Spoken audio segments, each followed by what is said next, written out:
All right. Welcome back to Down to Earth with me, Kristian Harloff. Thanks for being here today. And Tim Burchett, he says that he has requested a meeting with President Trump about UAPs. What's taking so long is the question. But here is Ross Coulthart speaking with Tim Burchett, and here's what Burchett said. What do you think is President Trump's position on this? Do you think he's still amenable or open or receptive to the idea of being more open about UAPs as he promised during his campaign for the second administration? I think he is. I still think he is. I've put a lot of faith and trust in mine and his relationship. I don't bother him about stuff all the time. I've asked for a 15-minute meeting with him, and I would like to discuss. There's 2 or 3 things I want to bring up to him that I think would go a long way, and one of those is this issue. Okay. I mean, look, people keep saying that if there's going to be an announcement, it's going to come from this administration, right? Because with this would be the biggest set of information that or announcement that has ever come from the human race, if indeed NHI and all that stuff was indeed true. So this is also something that Burchett has been talking about, that he wanted to take this meeting, and he believes that and I believe he's the one that said it, that Trump would be the disclosure president. So having this meeting, it always just is baffling to me. It just is that it's not the first thing that people don't want to discuss in general to get this information out unless they already have the information. To me, it would make sense. Well, we have this information already. Great. Don't talk about it anymore, is what you would assume would come in that 15-minute meeting.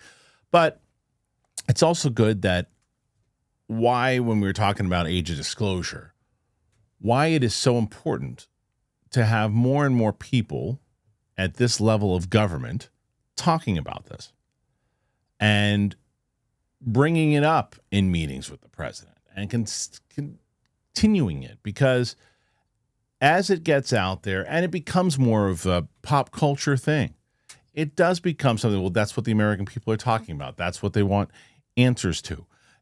So what would happen inside of these particular meetings, right?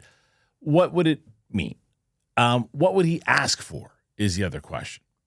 What kind of things could the president sign off on in order for more of this disclosure? Now, here's the other question, where we know that they're trying to put forth that UAPDA bill again. Is it something where Burchett has that conversation before that bill so it can get signed off on and passed through the system? The only reason that I tend to think that wouldn't happen is because there was a time where I guess Representative Garcia had put a lot into that UPADA bill, and it got scrapped, and Burchett was one of the ones who said, no, this doesn't work. But if he's the one pushing it forward, it's all agenda-driven stuff too, right? Like, I've said this many times over, and I will not say that it doesn't mean that Burchett and Garcia or Luna or AOC or any of these people who have brought attention to the subject, not to say that it is not legit, that they want to find these things out. Burleson, the whole lot of them. But I think it's more about understanding that the spotlight has shined a little brighter in their favor when they're talking about this. Now, I will say, I think Nancy Mace has no interest in the subject, and I think that she was just an opportunist when it came to the actual hearing and all of that, and taking pictures with the pictures of, whatever the hell it was, to promote it in general. It just came off not genuine, and you don't really ever hear her really speaking about it. Now, Burchett, Gillibrand, Luna, Moskowitz, the bipartisan group in general that's been handling it, Burleson. I believe they have an interest in the subject, yet you wouldn't put that much time into it. I just wish that you would get that kind of bipartisan group till they all have that meeting and speak with the president. But we are in a very, as I said, Yankees versus Red Sox mentality with the government today, that it's a thing where let's say hypothetically, Burchett gets something going in there and there's some bill or something they want to put forward and it's going to benefit Republicans, but it's also going to really shine a light on disclosure and everything too. And Democrats would put a big X on it. The vice versa. Moskowitz, someone else has a meeting with Trump or whatever it might be, or they push something forward and it's going to shine the light on disclosure, but it's really going to shine the light on the Democrats who are running it. The Republicans are going to put the X for it. That's the problem that we run into, and that's not just with UAP.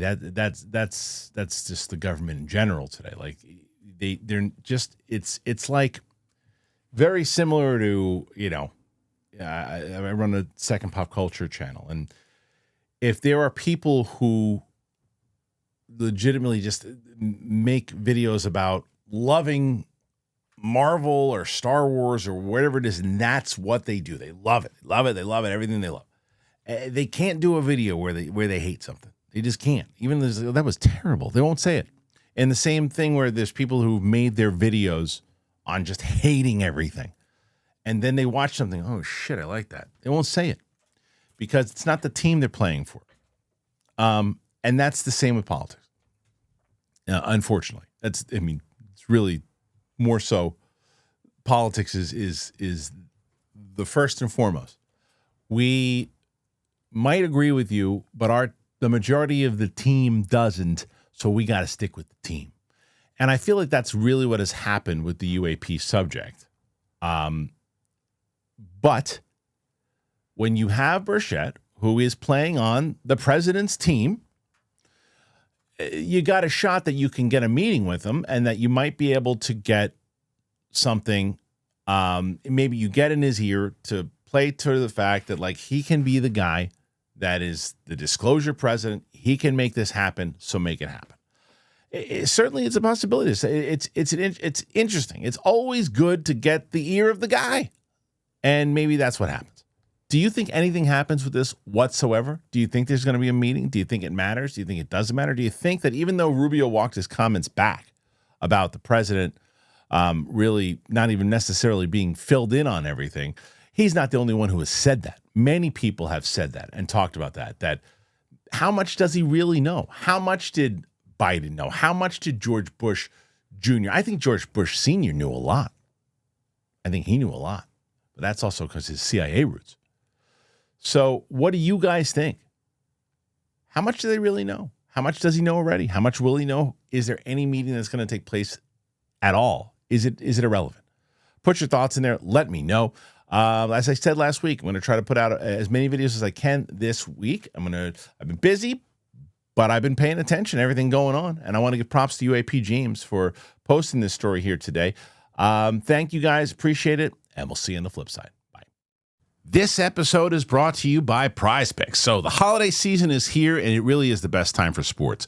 Bowl games, basketball matches, playoff pushes, it is all happening at once. And so while you and I are out here making decisions every day, what gifts to buy, what you're going to eat, which games to watch, there is one place where it feels good to be right, Prize Picks. I got a friend of mine who's not caught up as much in sports. Not really even, he's still explaining what a first down is. But then we started playing on Prize Picks, and I showed how to do Prize Picks, and she's sending me messages on Sunday about who she's picking up in her lineup. It's exciting. It gets everybody amped up to watch the game. For me, it's all about football. I'm not going to lie to you. On my first pick, I lost.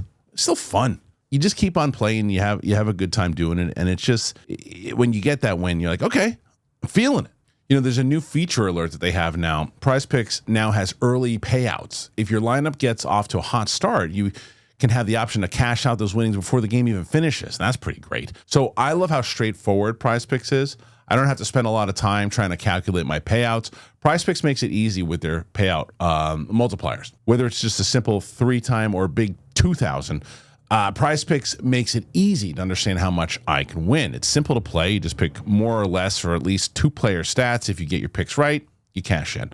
Join millions of users and sign up for America's #1 fantasy sports app. Download the Prize Picks app today and use that code DTE. You're going to get $50 in lineups after you play your first $5 lineup. That is code DTE. Get $50 in lineups after you play your first $5 lineup. Prize Picks. It's good to be right.